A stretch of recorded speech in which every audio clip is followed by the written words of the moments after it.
Buenas noches, ingeniero John y compañeros. A continuación, la presentación de la clase número 1 y número 2 para la tarea número 2 de Administración Financiera.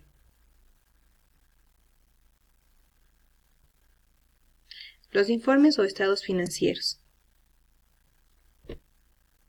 Conocemos 4 estados financieros básicos. Son los estados de situación financiera, que se los conoce como balance general, y nos permiten conocer la inversión total de negocio. El estado de resultados, antes llamado estado de pérdidas y ganancias, nos permiten determinar el retorno de la inversión como tal. El estado de flujo del efectivo, conocido también como el estado de uso o aplicación de fondos, son las salidas y entradas del dinero. Esta está muy relacionada con la gestión de la administración financiera para generar el efectivo. El estado de cambio en el patrimonio o variación del capital nos permite conocer cómo las cuentas patrimoniales varían de un periodo a otro. Y las notas de los estados financieros, aquí podemos encontrar y se revelan las políticas y bases contables de la elaboración de los estados financieros que ha utilizado la empresa. Los 4 informes tienen información importante, pero a la vez información limitada.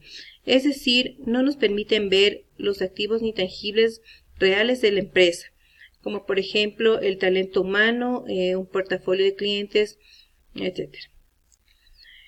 Sin embargo, a pesar de estas limitaciones, estos estados financieros son la base fundamental para realizar los análisis financieros.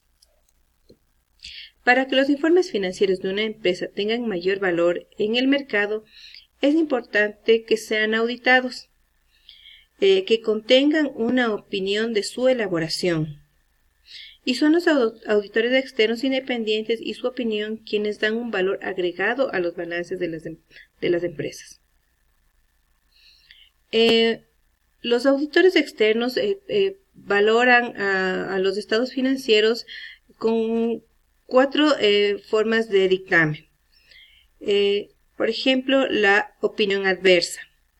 Este tipo de opinión se da cuando los balances presentados por la empresa no son razonables y cuando no han cumplido con los principios de contabilidad aceptables.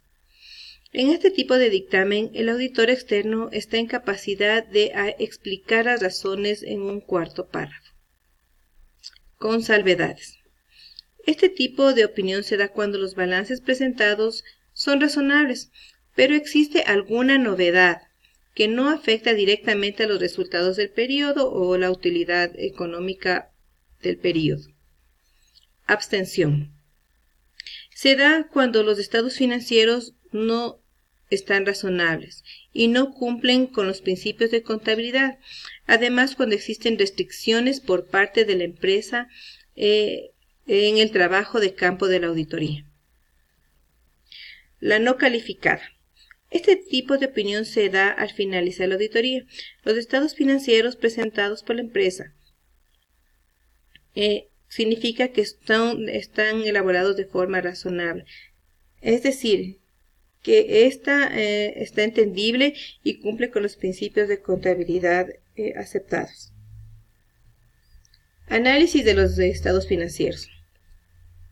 El análisis es el estudio e interpretación de la información contable de una empresa u organización con el fin de diagnosticar su situación actual y proyectar su desenvolvimiento a futuro. Diagnóstico integral. El diagnóstico integral podemos mencionar que son las claves de comparación. Las claves de comparación encontramos la comparación con periodos anteriores, la comparación con metas predeterminadas y la comparación con otras entidades. En la comparación con periodos anteriores encontramos un análisis de tendencias favorables o no favorables e inclinaciones para no repetir errores anteriores. Comparación con metas predeterminadas. Es la comparación de los resultados con los presupuestos. Son indicadores financieros proyectados. Comparación con otras entidades. Esta comparación se hace con empresas similares, razones promedios para la industria, etc. Con esta comparación debemos tener cuidado porque debemos entender que las empresas que vamos a comparar tienen que ser similares en tamaño, similares en la industria, similares en misiones, en visiones, etc. Proceso para realizar un análisis. Para realizar un análisis, en primer lugar debemos analizar las auditorías internas y externas que se le han realizado a la empresa, conocer la industria, conocer sus fortalezas, debilidades, oportunidades, amenazas, etc. Comprender los estados financieros, comprender los principios y normas de cada país, cómo fueron elaborados. Análisis de los balances. Realizar un análisis vertical y un análisis horizontal. Cuando realizamos un análisis vertical, comparamos las partidas del mismo periodo para saber qué porcentaje tiene cada cuenta. Por ejemplo, analizar los gastos en base a las ventas que se han realizado en un periodo determinado. El análisis horizontal. Nos ayuda, se lo realiza comparando una partida con la misma partida de ejercicios anteriores. Por ejemplo, las ventas. Podemos hacer comparaciones de las ventas por 5 años, 10 años. Aquí determinamos qué tendencia tiene, si tienen tendencias de crecimiento, si tienen tendencias o cómo se ha ido moviendo esta cuenta a través del tiempo. Análisis del flujo de efectivo. Es desagregar a este informe financiero en 3 actividades. Actividades de operación, actividades de financiamiento y actividades de inversión. Análisis de ratios. Los ratios que podemos encontrar son los ratios de liquidez, que está ligado básicamente con el dinero que posee la empresa. El ratio de liquidez pone de manifiesto la capacidad de la empresa para hacer frente al pago de sus deudas que vencen a corto plazo. La solvencia, que está ligada al patrimonio. Los ratios de solvencia miden la solvencia de una empresa, es decir, su habilidad para hacer frente a sus obligaciones financieras en el medio o largo plazo. Rentabilidad o retorno. Miden el nivel de eficiencia en la utilización de los activos de la empresa en relación a la gestión de sus operaciones. Gestión. Eficiencia para cobrar y pagar. Por gestión se entiende también la dirección o administración de la empresa o negocio y cómo quiere que se le llame, comprende las ideas de gobernar, planear, dirigir, organizar acciones y situaciones en función de los objetivos de la empresa. Ratios bursátiles. Los ratios bursátiles son herramientas que sirven para determinar la situación financiera o empresarial o la valoración de una empresa cotizada en bolsa. Los ratios de liquidez se determinan de la siguiente forma. El ratio de liquidez se divide el activo corriente para el pasivo corriente. La prueba ácida se divide el activo corriente menos de existencia dividido para el pasivo corriente.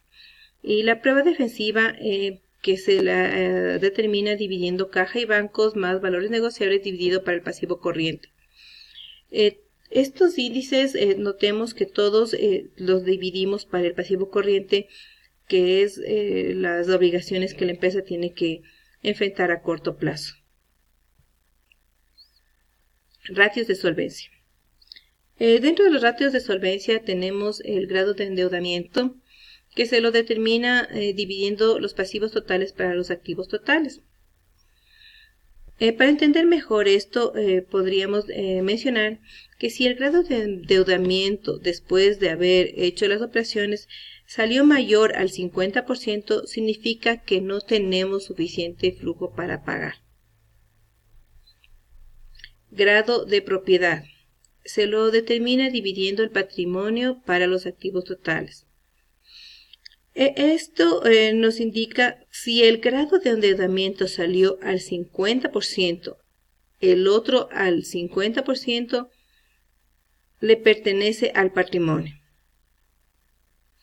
Endeudamiento patrimonio. Se lo determina dividiendo los pasivos totales para el patrimonio. Si mi patrimonio lo comparo con los pasivos, si el 50% corresponde al pasivo y el 50% corresponde al patrimonio, el endeudamiento patrimonial corresponde al 100% con relación al patrimonio. Es decir, es una comparación de mi patrimonio con los pasivos. Cobertura del activo. Se lo determina dividiendo la deuda a largo plazo más el patrimonio dividido para activos fijos netos. Se dice que una empresa está bien balanceada económicamente cuando sus activos fijos son financiados a largo plazo. Si el ratio es menor a 1, significa que se está usando el activo corriente para financiar los activos fijos. Cobertura de intereses. Se lo determina dividiendo la utilidad operativa para los gastos financieros. Entre más alta la cobertura, la empresa aprovecha mejor el apalancamiento financiero. Esto es positivo. Costo de la deuda.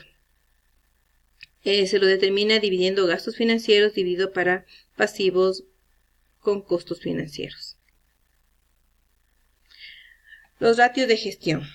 Los ratios de gestión nos determinan la capacidad que la empresa tiene para vender con relación a los activos. Encontramos el ratio de cuentas por cobrar, que se lo determina dividiendo las ventas sobre las cuentas por cobrar. Para expresarnos mejor, aquí podemos decir que entre más alta la rotación, significa una buena capacidad de cobro. Por ejemplo, si al hacer esta operación tenemos un resultado de 12, significa que la empresa cobra cada 30 días. Al igual, los 10 promedios de cobranza los determinamos dividiendo 365 para la rotación de cuentas por cobrar. La rotación de cuentas por pagar se lo determina dividiendo las compras para el promedio de cuentas por pagar. Entre más alta la rotación, significa que pago de forma más rápida. 10 promedios de pago. 365 dividido para la rotación de cuentas por pagar. Rotación de inventarios. Se lo determina dividiendo el costo de ventas dividido para el inventario promedio. Entre más alta la rotación de la mercadería en bodegas, significa que vendo más rápido mi inventario. Días de rotación. 365 dividido para rotación de inventarios. Rotación del activo. Ventas dividido para activos totales. Entre más alta la rotación, mejor aprovechamiento de los activos fijos está haciendo la empresa.